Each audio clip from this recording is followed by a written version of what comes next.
오늘 사건 상황실에 전해진 화제의 뉴스입니다. 박근혜 전 대통령 등 주요 인물들이 섰던 검찰청 포토라인이 역사 속으로 사라질 전망입니다. 오늘 윤석열 검찰총장이 전국 검찰청에 공개 소환을 전면 폐지할 것을 지시했습니다. 검찰은 그동안 사회적으로 관심이 높은 사건의 피의자를 불러서 조사할 때 검찰청사의 현관으로 출입시켜 포토라인에 서게 했는데요.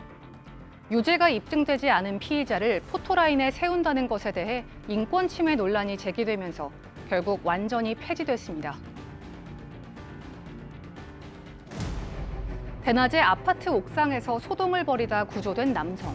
어떻게 된 일일까요? 아파트 20층 계단 난간에 위태롭게 걸터앉은 남성. 지상에 있는 구조대원들이 에어매트를 긴급히 설치하는데요. 어제 낮 1시쯤 전북 부안군의 한 아파트에서 한 40대 남성이 극단적 선택을 시도하겠다고 옥상 난간에 매달린 겁니다. 남성은 부인과 말다툼 끝에 약 1시간 동안 소동을 벌였던 것으로 밝혀졌습니다. 피부에 닿기만 해도 화끈거리는 상처를 유발한다는 화상벌레가 전국 각지에서 목격되고 있습니다. 최근 전북 완주의 대학교 기숙사와 전주의 한 주요소 등에 일명 화상벌레가 출몰했는데요. 정식 명칭은 청딱지 개미 반날개로 우리나라에 분포하는 자연종입니다. 이 벌레는 꼬리에서 페데린이라는 독성 물질을 분비해 접촉 시 통증을 유발하게 되는 건데요. 어두워지면 밝은 실내로 들어와 주로 밤에 피해 사례가 발생합니다. 보건당국은 몸에 닿았을 경우 절대 손으로 문지르지 말고 비눗물로 상처 부위를 씻어낸 뒤 병원을 찾으라고 당부했습니다. 계부의 폭행으로 숨진 5살 아들의 친모가 경찰에 긴급 체포됐습니다. 경찰은 아이의 친모인 20대 여성을 살인 방조 및 아동복지법 위반 혐의로 어제 오후 4시쯤 긴급 체포했는데요. 집 내부의 CCTV 영상을 분석한 결과 남편이 아들을 살해할 때 적극적으로 보호하려 하지 않은 것으로 방조 혐의가 인정된다고 판단했습니다. 이어 도주 우려가 있어 긴급 체포를 한 건데요. 오늘 중 여성에 대해 구속영장을 신청할 예정이라고 밝혔습니다. 지금까지 사건 상황실이었습니다. 네, 의붓 아버지가 이제 5살 아들을 이제 폭행해서 숨지게 한 사건이었는데 집안에 이제 CCTV가 있었는데 네. CCTV 영상을 보니까 그 친모가 방조하는 내용이 네. 드러나서 방조 혐의까지 이제 적용이 됐습니다. 예, 그 집안에는 그 의붓 아버지, 아이를 때려서 사망하게 한 의붓 아버지가 자신의 아내를 감시하기 위해서 여러 개 집안에 설치했던 CCTV입니다. 그게 있다는 거를 이제 이 엄마가 얘기를 해서 그거를 경찰이 분석을 했더니요.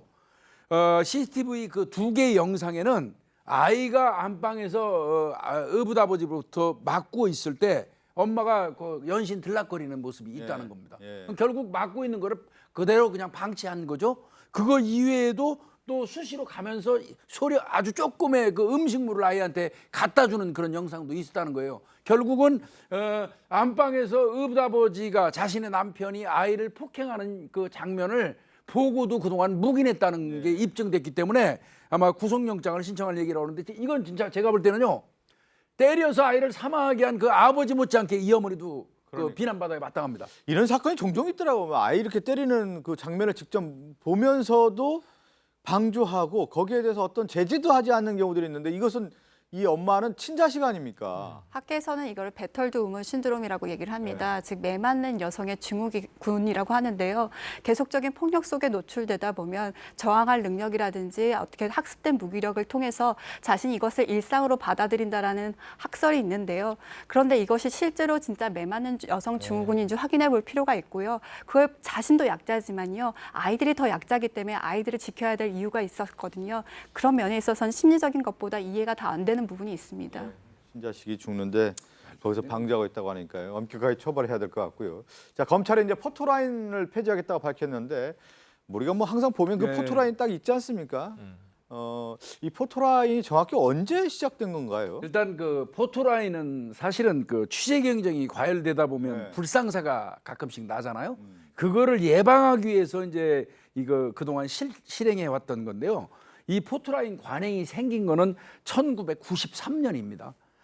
정주영 그 당시에 그 현대그룹 그 회장이 이 검찰에 소환될 때 일시적으로 이 몰려든 그 취재진들 이 이제 카메라 들고 막 올 때 그때 이마를 다쳤었어요. 그때부터 이게 생겨가지고 지금 이게 정착이 됐던 건데 이제 역사 속으로 사라지는 것 같습니다. 예.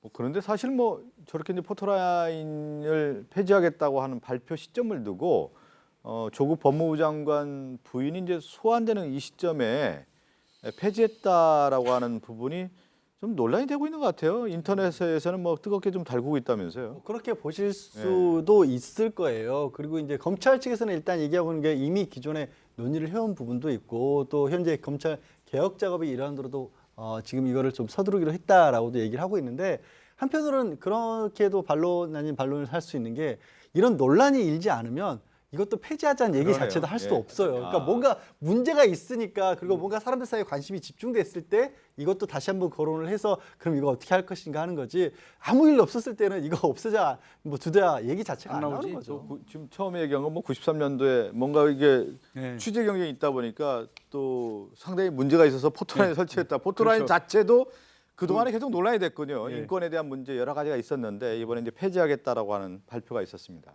사건 상담실로 갑니다.